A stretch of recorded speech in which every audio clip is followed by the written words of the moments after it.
Welcome everyone. In the previous class we have discussed the various agents of pollination, abiotic as well as biotic agents. In abiotic agents, wind and air was acting as the pollinating agents, whereas in biotic agents, animals, birds, insects, these were the pollinating agents or the pollinators which were helping in the process of pollination. So pollination is nothing but transfer of pollen grains from anthers of one flower to stigma of another flower or the same flower or to the stigma of another flower.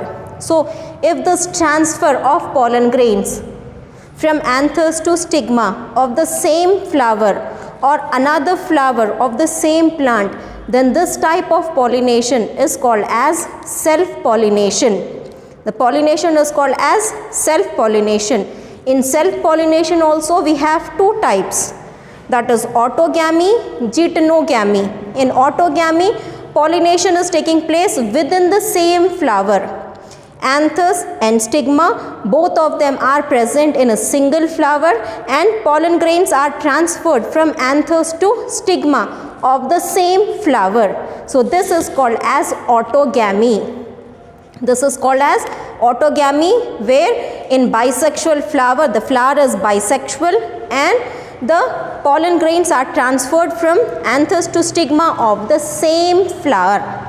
That is autogamy. But in geitonogamy, the transfer of pollen grains from one flower of a plant to that is stigma of another flower.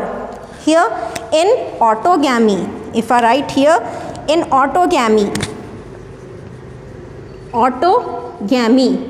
here the transfer is in the same flower.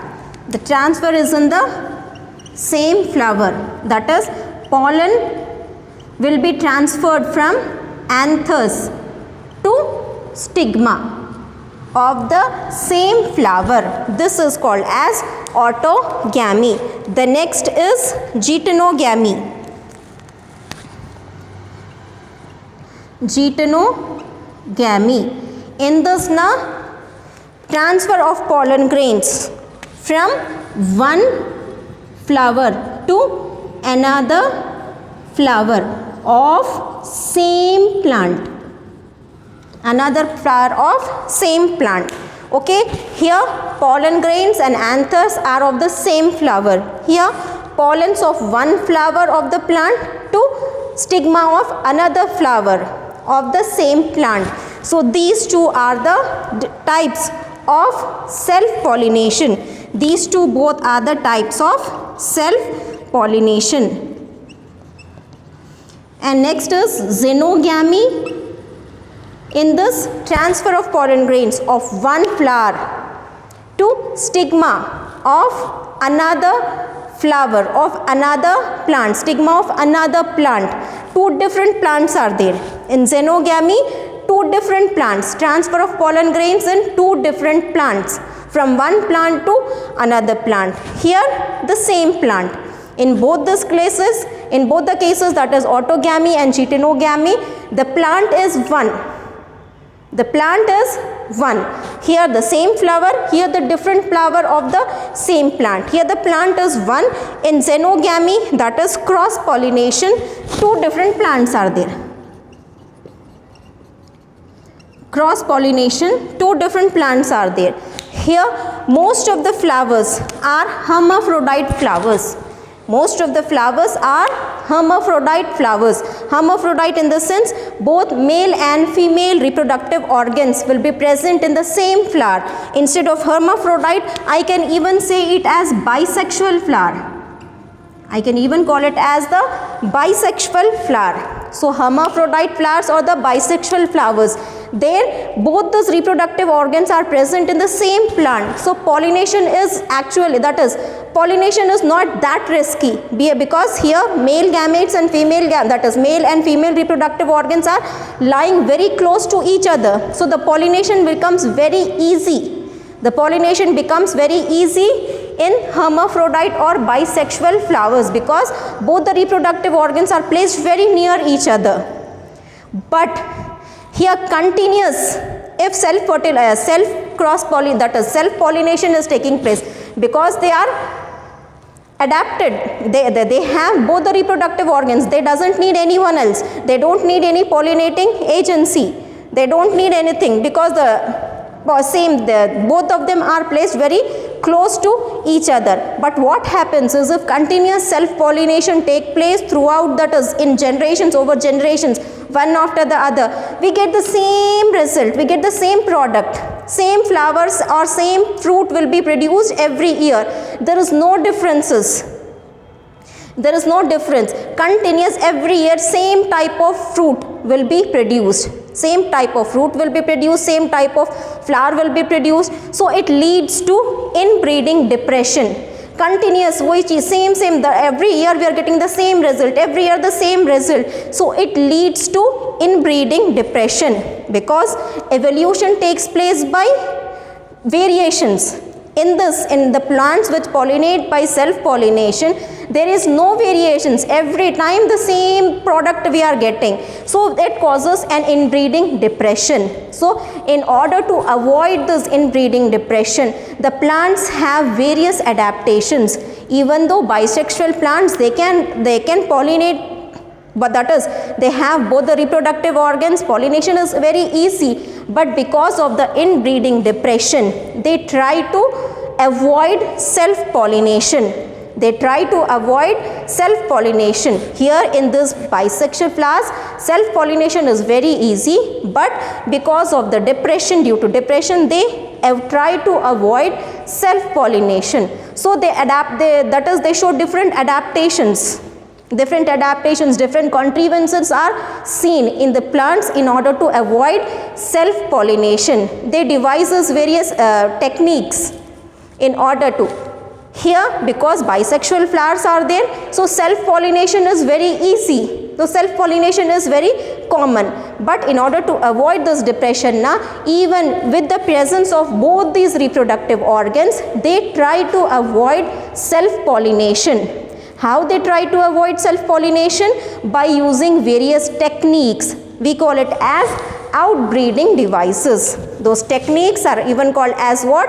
Outbreeding devices. So plants adapt various mechanisms by which they can prevent self-pollination. And when self-pollination is prevented, there will be some variations, because if self-pollination is not there, the plant will go for cross-pollination, and because of the cross-pollination, variations will be seen and a new variety will be produced. We get to see a new variety instead of the same old similar variety. So let us see what are the different outbreeding devices, what are the different techniques which are adapted by the plants in order to prevent self-pollination. In order to prevent self-pollination. So the first is dichogamy. The first technique, which is, I am not saying that plants will undertake all these techniques. Out of all the techniques, many techniques are there. One is dichogamy, second is hercogamy, heterostyly is there, self-incompatibility is there, dicliny is there. These are the different techniques. Out of these different techniques, different plants will take different technique. Different plants will take different techniques. For example, the first technique which the plants use is dichogamy. What happens in this dichogamy? Pollen release and stigma receptibility is not synchronized. Here, if this is the flower, if in this flower we have this male reproductive organ and we have this female reproductive organ, both of them are in the same flower, that is hermaphrodite flowers or bisexual flowers. Here what happens is, if the pollen grains are released, this pollen grains should mature and stigma should mature at the same time, so that the pollens and the pollen will be received by the stigma. Both of them should mature at the same time. Then only pollination will take place, which will lead to the fertilization. So here, in order to avoid this transfer, they undergo dichogamy. So what happens in dichogamy? Both of them both these reproductive organs will not mature at the same time. They mature at different times. The stigma maturity and pollen release will not be at the same time. At the same time, pollen should be released and stigma should be matured. Then only pollination will take place, which will lead to fertilization. So here what they do is they prevent it by release of pollen grain at different time and maturation of stigma at different times. So sometimes what happens, pollen will be released but stigma will not be matured. Pollen will be released but stigma will not be mature enough. And sometimes what happens, stigma matures first, but by the time when the stigma matures, pollens will not be released. So this is how they avoid self-pollination. So here, if pollen grains are released first, if anthers matures first and releases pollen grain, then such plants are called as protandrous plants. Such plants are called as protandrous. Protandrous plants where male reproductive organs mature very earlier when compared to the female reproductive organ. Both will be present in the same flower itself, but their maturity is at different times. So if this male flowers matures first, then that phenomenon is called as protandry. If male flowers matures first, then that phenomenon is called as protandry, and that plant is called as, or that flower is called as protandrous flower or protandrous plant, where androecium matures first, anthers matures first, stigma is not maturing now at that time, stigma will not be matured. So if in some plants that is gynoecium will mature first, androecium will mature afterwards. So such plants where gynoecium matures first, the stigma matures first, so such plants are called as protgynous plants, and the phenomenon is called as protgyny.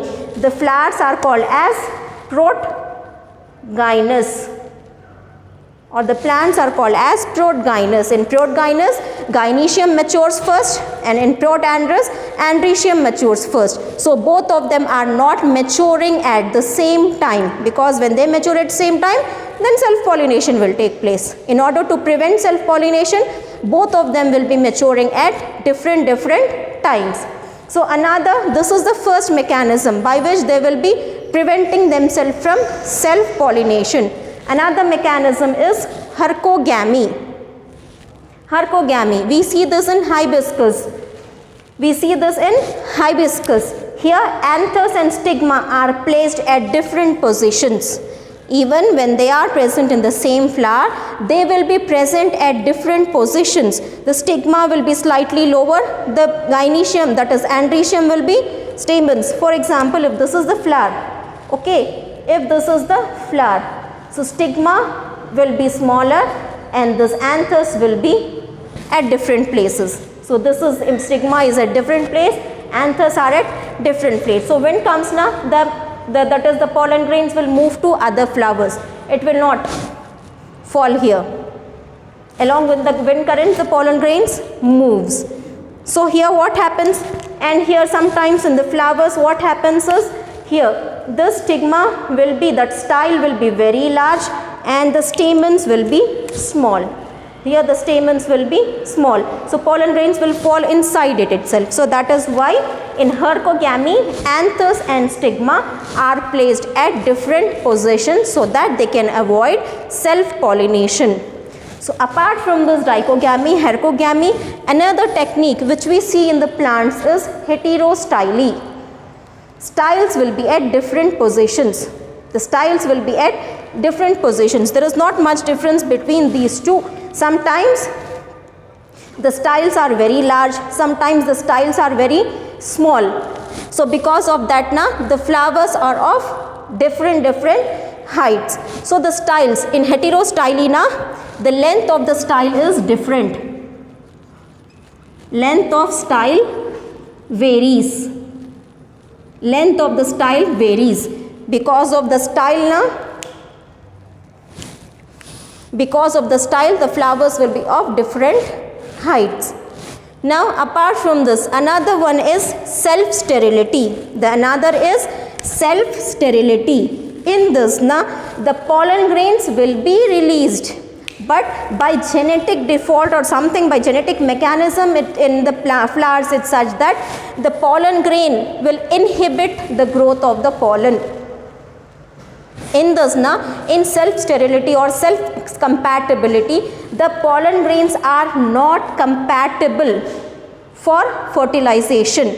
The pollen grains growth is inhibited. The pollen grain growth is inhibited. The pollens will not be able, even when the pollen reaches the stigma, the pollens will not be able to fertilize the plant. The plant will not be able to fertilize the plant because male gamete has not been, that is, male gamete is not mature enough. It is not sterile. The pollen reaches it, but that pollen is not fertile pollen. It is a sterile pollen. It does not have ability. The male gametes in the pollen will not have ability to reproduce, or else the pollen grain is growth is improper, or pollen tube will not grow. Pollen tube will not grow, because when pollen tube will not grow, the pollen will not go inside the ovary. The pollen cannot go inside the ovary. So here, inhibiting pollen growth or pollen tube growth, because if pollen is there, when this is the stigma, this is the style, and this is the ovary. Inside the ovary, embryo sac, ovule is there. Inside the ovule, embryo sac is present. So here, when the pollen grains comes here, so this pollen grain will grow the tube. The tube will come here. Inside the tube, male gametes will be there. Along with this male gametes, the tube enters here. So this tube will not grow. Even when pollen falls on the stigma, this tube will not grow. Okay, so that is called as self-sterility. And the last technique by which the plants prevent self-pollination is dicliny. Here in this, the plant produce unisexual flowers. They don't produce hermaphrodite flowers or bisexual flowers. The plant are that is, the flowers are unisexual. The flowers are unisexual. Unisexual means if this is a flower, then in this we only find the stamen. If this is a flower, we only find pistil. Okay, we only find pistil. Stamen will not be present. So we either have staminate flowers or we either have pistillate flowers, and both of them are unisexual. If bisexual, then if it is having the stigma, style and ovary, then pollen will reach the stigma, self-pollination will take place. If there is no female organ, that is reproductive organ, then self-pollination cannot take place. If flowers are unisexual, then this stigma has to go to this another flower, then only pollination will take place. So either they produce unisexual flowers or either they produce pollen grains, but they are not capable enough to reproduce, or else style will be of different length, because of which the pollen grains will not be able to reach the stigma. Okay, or else hercogamy, that is, both of them will be at the different places. Canthus and that is gynoecium and antecium are at different positions in the flower. And dichogamy, where one organ matures earlier than the other. So these are the different devices or outbreeding techniques or outbreeding devices which helps the plant to prevent self-pollination. Why are all these techniques adapted by the plants? To prevent self-pollination. Because if self-pollination is taking place, then every year now we will be getting the same product, same type only we will be getting. No variations will be seen, and no variations means no evolution will be seen. So in order to avoid this depression of continuously seeing the same thing every year, they tend to adapt certain mechanisms by which they can prevent self-pollination. When they prevent self-pollination, then naturally they have to go for cross-pollination. and with cross pollination we can get the different variations. We can get the plants can get different variations. So these are the various outbreeding devices by which plants prevent self pollination. Okay, next topic we will see in the next video.